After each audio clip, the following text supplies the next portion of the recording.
Əslində Nəsiminin çox gözəl bir sözü var. Ölmədən ayılmaq. Mhm. Sadəcə bu ayılmağı müəyyən bir yaş sizdən kimi tələb eləyir. Çox çətin gəlir çatır insan buna. Bir də illərlə özündən xərcləyəndə mənəvi duyğularını tükəndiyini hiss edirsən. Amma misal üçün biz yaxşı anayıq, yaxşı bacıyıq, bacı olmağa çalışırıq, yaxşı rəfiqəyik. Bu bizdən bazadan gedir. Amma biz bazada enerji ala bilmirik. Çünki qadın olaraq bir sualın əvvəldə dedim kimi reallaşa bilmirik. İstəyimiz bəzən bir ömür sürürük, amma istəyimiz bu deyil deyə oturub ağlaya bilirik. Yaxşı, istəyimizi belə başa düşə bilmirik. Bu bizim emosional hisslərimizdir, bizi oynadır yerindən. Bu bizim mədəmizdəki olan mikroblar deyirlər də. Mədəmizdə olan mikroblardır, hansı ki bizi tətbiqləyir, beynimizə siqnallar gedir, əcaib. Bunlar nə ilə bağlıdır ki, qadın tam olaraq reallaşa bilmir, istəyini ala bilmir, həyat yoldaşından da ala bilmir bəzən. Siz sualı verməyə başlayanda dediniz yaxşı qızlar, yaxşı qadın, yaxşı dost, Ana, yaxşı ana. Mən deyərdim ki, problem elə bu yaxşı sözündədir.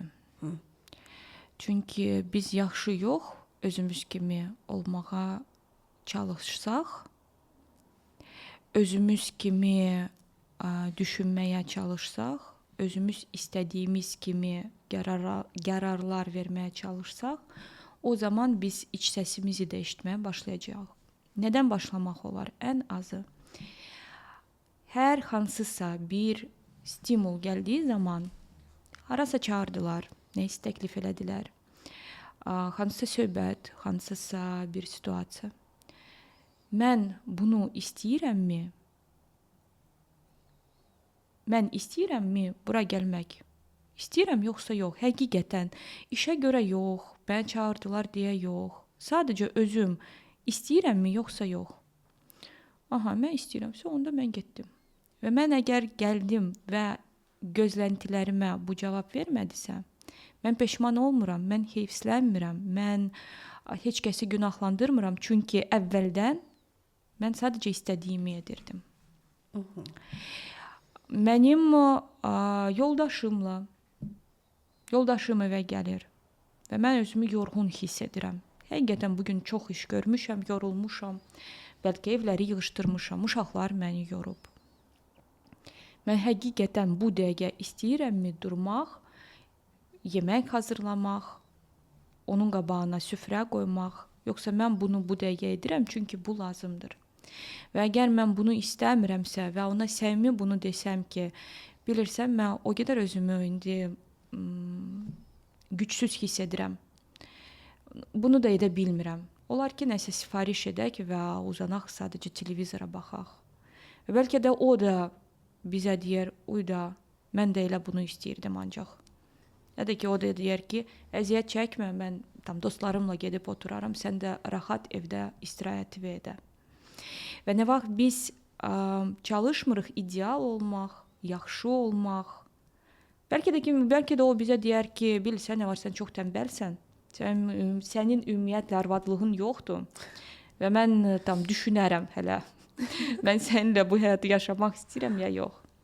Və bu nə deməkdir? Bu deməkdir ki, insan mənim emosiyalarımı və hisslərimi qəbul etmir. Və burada artıq daha böyük bir mövzu açılır. Bəs nə edirik biz birlikdə? Necə biz bir yatağı bölürük o insanlarla? Fərqi yoxdur. O istər qadın olsun, istər kişi olsun. Necə biz bölürük yatağı o insanlarla, hansını biz eşitmirik, anlamırıq və onun hisslərinin heç bir mənası yoxdur bizim üçün. Empati qura bilmirik bu insanlarla.